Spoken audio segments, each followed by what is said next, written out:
Good morning children. In today's class, let's come. We'll revise the questions and answers of third lesson. That is the coming of the British and the revolt of 1857. That first one, multiple choice question.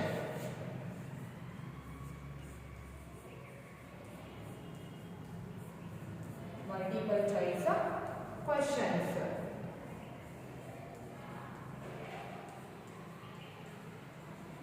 In that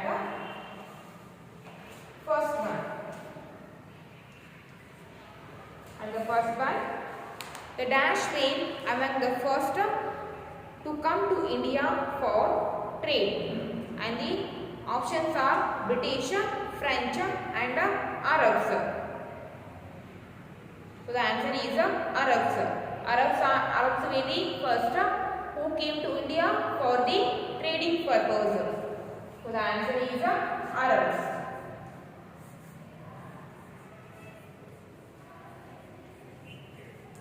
So the answer is Arabs. Then second one, Siraj-ud-Dowla was defeated in the battle of Siraj-ud-Dowla was defeated in the battle of Plassey. So the second one answer is Plassey.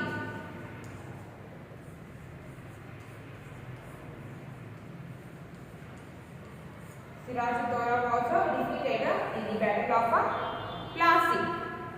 Then third one, the subsidiary alliance was introduced by Lord Wellesley. Lord Wellesley.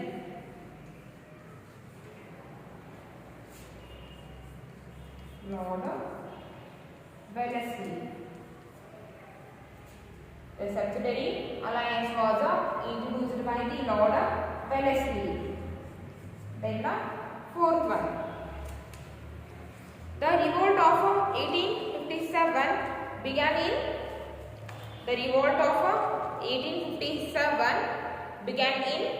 Meerut. The revolt of 1857 was began in Meerut. So the first one answer is Arabs, second one Plassey, third one Lord Wellesley and fourth one Meerut. And the next fill in the blanks.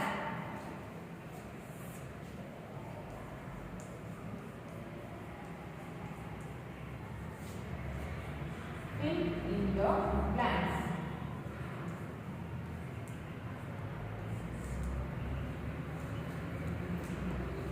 And in the fill in the blanks, a group of British merchants formed the dash in the 1600. So the answer is East India Company. So East India Company was built by the British merchants in 1600. So the answer is East India Company.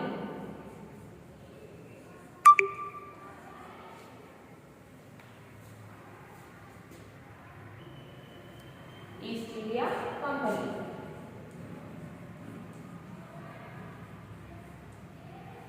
East India Company. And the second one, the British set up trade centers in dash and dash. The British set up trade centers in Bombay and in Madras. Second one answer is Bombay and Madras.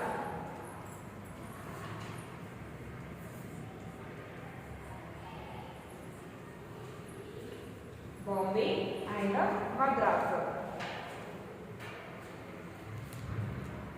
And the third one, the French were restricted to dash. The French were restricted to dash. So the answer is trade in the French were restricted to trade in Pondicherry. And the third one answer is trade in Pondicherry.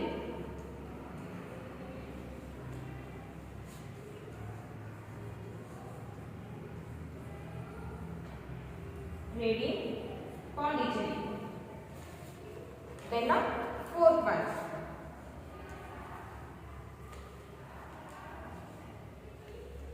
The British followed the policy of,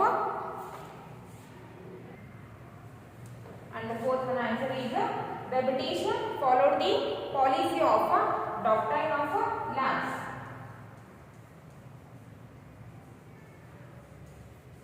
Doctrine of lapse. So the British followed the policy of doctrine of lapse. And next come to the match the columns.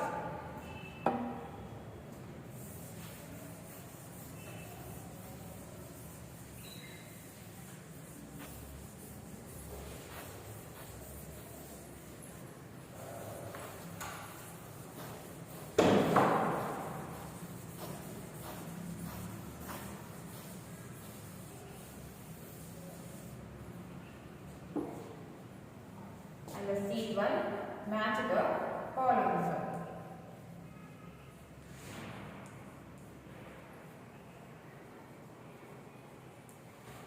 Match the columns. And the columns are column A, column B. And in column A, first one Sirajul Dawla. Sirajul Dawla. Sirajud-Dawla, he was the Nawab of Bengal. Sirajud-Dawla, he was the Nawab of Bengal.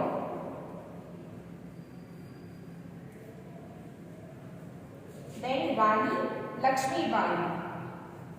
Second one is Rani Lakshmi Bai. So Rani Lakshmi Bai, he was the Queen of Jhansi. Rani Lakshmi Bai.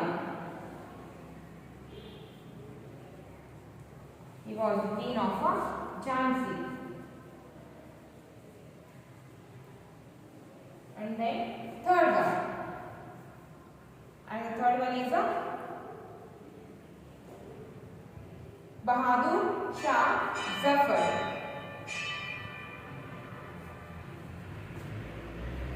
Bahadur Shah Zafar. Bahadur Shah Zafar, he was the last Mughal emperor. Last Mughal emperor.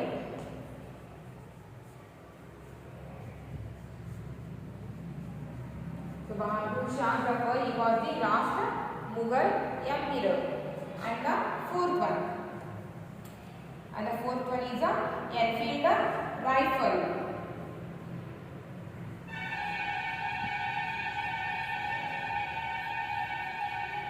Enfield rifle. So Enfield rifle are the cartridges.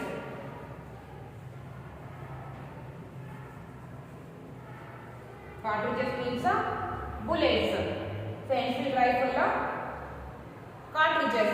Sirajud-Dawla, he was the Nawab of Bengal. Rani Lakshmi Bai, she was the Queen of Jhansi. Bahadur Shah Zafar, he was the last Mughal emperor. And Enfield rifle cartridges. Cartridges means bullets. Next, answer the following questions.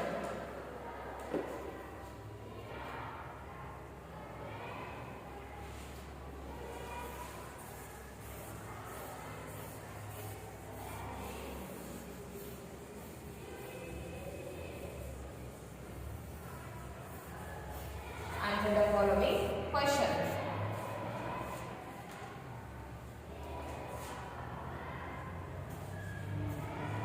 Read one.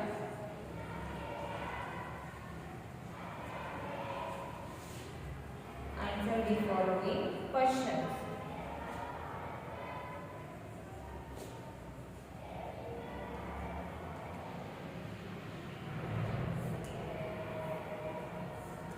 In that first one, what do you know about the doctrine of lapse? how did it help the British to expand their power? So what do you know about the doctrine of lapse? So according to the policy of doctrine of lapse, if a king died without a natural heir, if a king died without a natural heir means a die, heir means a child. If a king died without having a own baby, if a king died without a natural heir, his kingdom would be taken over by the British. If a king died without having any own kid, after his death, his whole kingdom was taken by the British. That is the doctrine of lapse. So according to the policy of doctrine of lapse, if a king died without a natural heir, his kingdom would be taken over by the British. Through this policy, the British were able to occupy Jhansi, Nagpur and many other kingdoms. So through this doctrine of lapse policy, the British were able to occupy the Jhansi, Nagpur and many other kingdoms. And the second one question, how was the route to India discovered through the Cape of Good Hope? So how was the route to India discovered? Through the sea route, India was discovered. Through the sea route, India was discovered. And the third one, write a short note on the Battle of Plassey.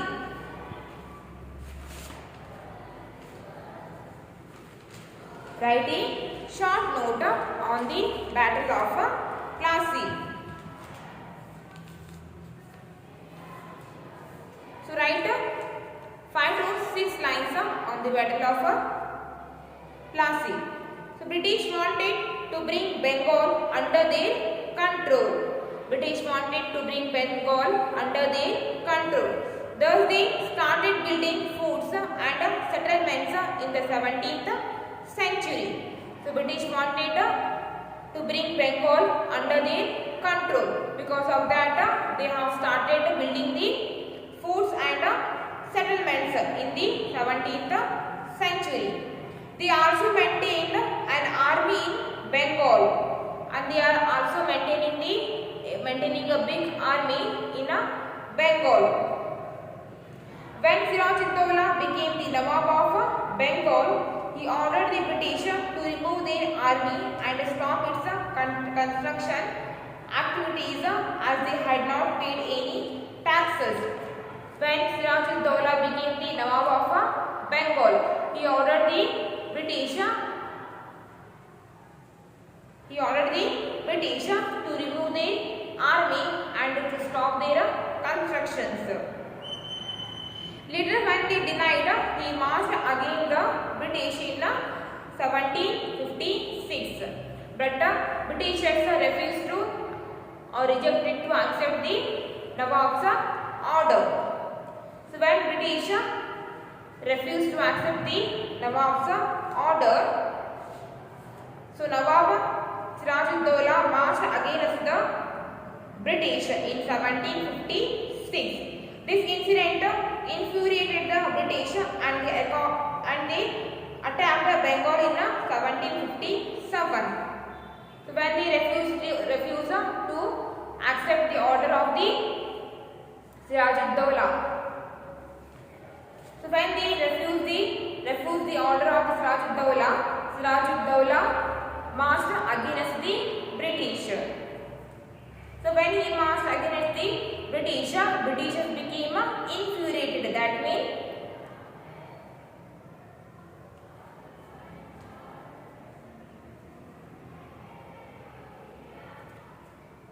later when they denied, he marched against the British in 1756. This incident infuriated the British.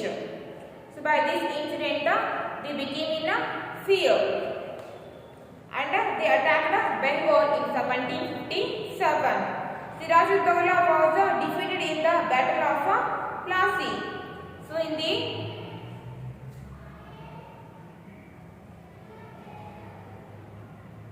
incident infuriated the British. When Siraj-ud-Dawla marched against the British became in fear, and so after that the British attacked in Bengal in 1757. Siraj-ud-Dawla was defeated in the Battle of Plassey. In the Battle of Plassey, Siraj-ud-Dawla was died, and British became very powerful in Bengal. After the death of the Siraj-ud-Dawla, Britishers became very powerful in Bengal. This is all about the Battle of Plassey. And the fourth one, how did the British exploit the Indian farmers? How did the British exploit the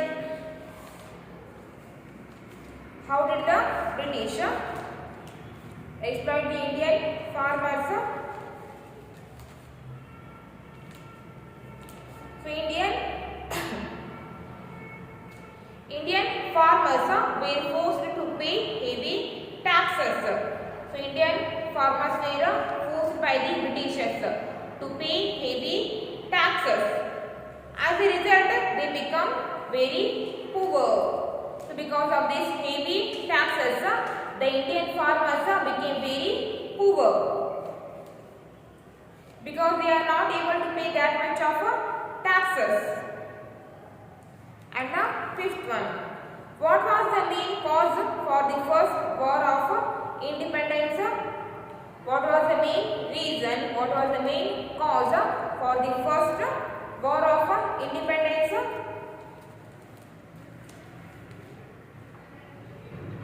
A rumor spread that the cartridges of the rifles were greased with the fat of cows and pigs.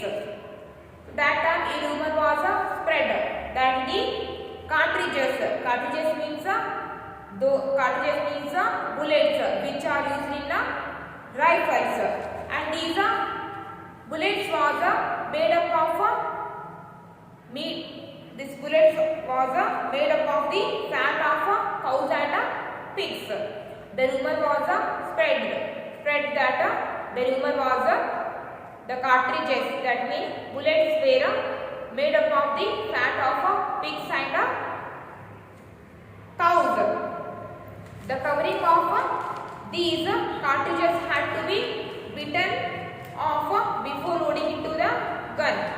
So before loading the bullets into the gun,